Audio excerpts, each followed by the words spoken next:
Hi guys, Namaste everyone. Today in this video we are going to discuss disorders of excretory system. So there are many disorders, but in this video we are going to discuss about 3 disorders related to excretory system.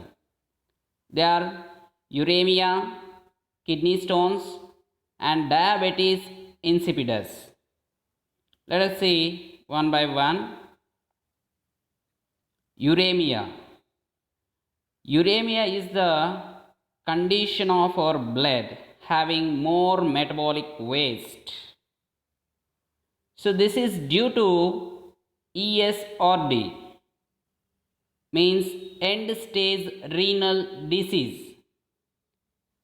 This is the final stage of chronic kidney diseases. That means when the person is suffering with chronic kidney diseases, so the final stage is ESRD. So at this stage, in them, their kidneys are unable to filter normally. As a result of that, so the accumulation of metabolic waste in the blood occurs, so that make the blood poison. This condition we call as a uremia. So this uremia can be treated in the following ways.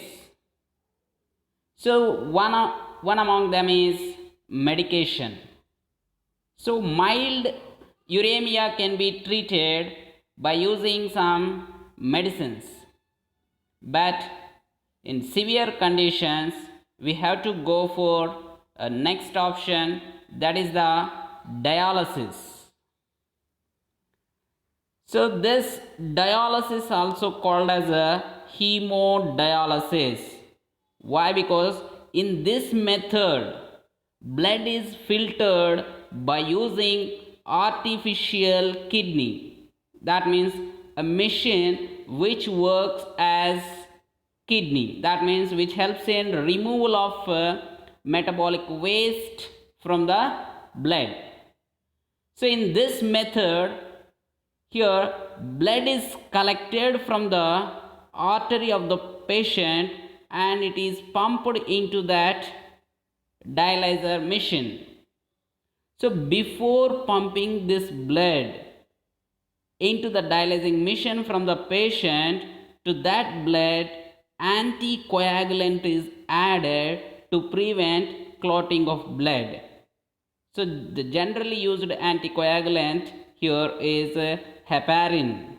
This heparin is added so before pumping the blood into the dialyzer. So in the dialyzer we can find some tubes which are made up of cellophane. So inside this cellophane tubes are present. That means when the blood is pumped into the dialyzer, that flows through tubes made up of cellophane, and these cellophane tubes are submerged in dialysate. It is a fluid which is similar to the blood, but it is lacking nitrogenous wastes. So when the blood is pumped into the dialyzer, while it is passing through the tubes, cellophane tubes, so here due to osmosis, so what happens? So in the dialysate there is no nitrogenous waste materials, but in the blood there are nitrogenous waste materials. Due to that difference, so from the cellophane tubes, that means from the blood through cellophane tube, the nitrogenous waste materials enter into the dialysate, right? So that filtered blood, again it pumps into the patient's body through a vein. So in this way, here the blood is filtered. That means the metabolic waste materials are removed from the patient who are suffering with uremia. So in this method, blood is collected from the artery, and here in the dialyzer machine it is filtered, then it pumps again into the patient after adding blood clotting substances. Okay, so but this method we have to do lifelong and at least twice a week, and it involves it consumes time as well as money.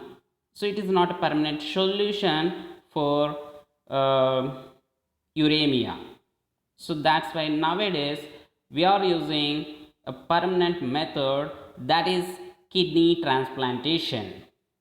The person who are suffering with malfunctioned kidneys, so they can take kidney from healthy person or any diseased person whose kidneys are well functioning, and from the dead person, so we can collect the kidney from them from the suitable donor.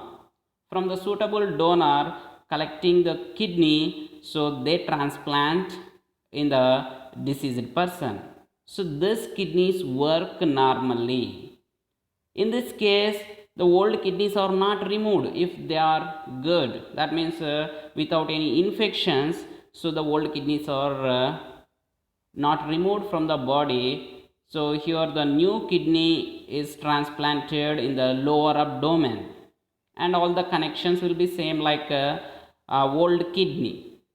Okay, so here the malfunctioned kidney's function is replaced by this transplanted kidney. So in this way uremia can be treated. And one more disorder, that is renal calculi or kidney stones. So these kidney stones occurs as a result of accumulation of calcium or sodium oxalates and phosphates. So here you can see clearly the kidney stones. These are formed as a result of accumulation of oxalates or phosphates of calcium and sodium. This may also occur due to uric acid. Why? Because these substances tend to form kidney stones, and also high levels of the substances which initiates the formation of stones also responsible for the formation of stones in the kidneys. This condition can be treated by using a method called shockwave lithotripsy. Shockwave lithotripsy. So in this method, ultrasound waves are used to break the stones in the kidneys. So when the ultrasound waves touches to these stones, so they break into small and smaller pieces. So they travel through the ureter, then finally urinary bladder, through urethra, the small kidney stones come out. So the persons who are suffering with these kidney stones, it is better to avoid these kind of foods like meat, spinach, tea and chocolates, eggs or poultry of products and beets. Why? Because they possess oxalates and sodium and potassium, all these kind of substances which can easily form stones.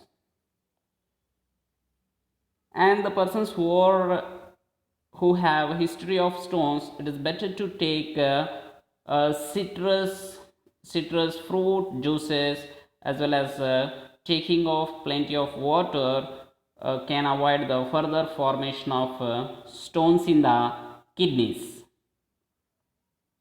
Then finally, diabetes insipidus.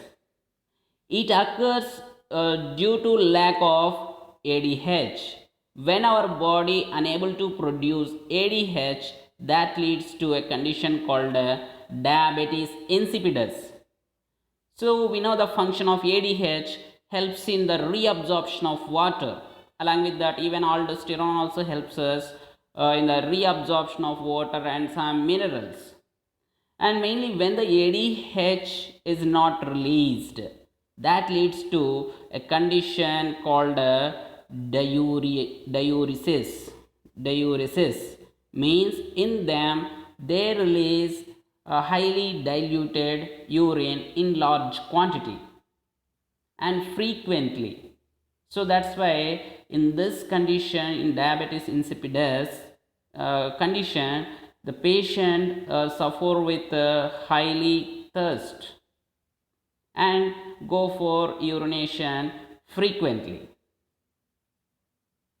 This condition can be treated by using an artificial hormone, that is desmopressin. This is artificial hormone. Desmopressin is used to treat the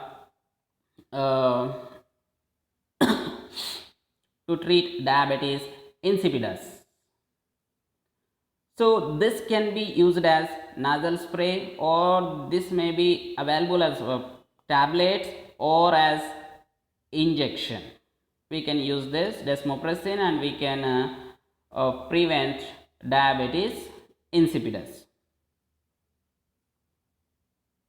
And to keep our kidneys healthy, we have to take some precautions so that we can avoid kidney problems. The very important thing is eating balanced diet.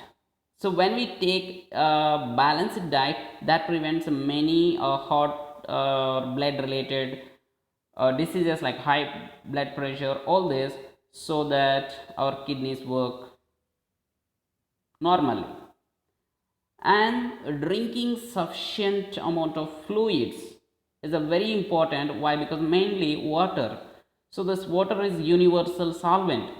When our body has sufficient amount of water, this metabolic waste mainly which dissolves in water can dissolve, and even they prevent the formation of stones also.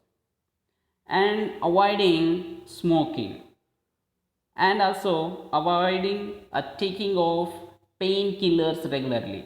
Nowadays it is common to take painkiller pills by the people. So this regular intake of this painkiller pills can cause kidney damage. So that's why we should avoid them taking regularly. And reducing the salt intake. So that salt may contain sodium and other substances, so that can form the stones. So that's why we should reduce intake of salt. And along with all this, it is a very important to be fit, so that we can keep our kidneys healthy. Thank you.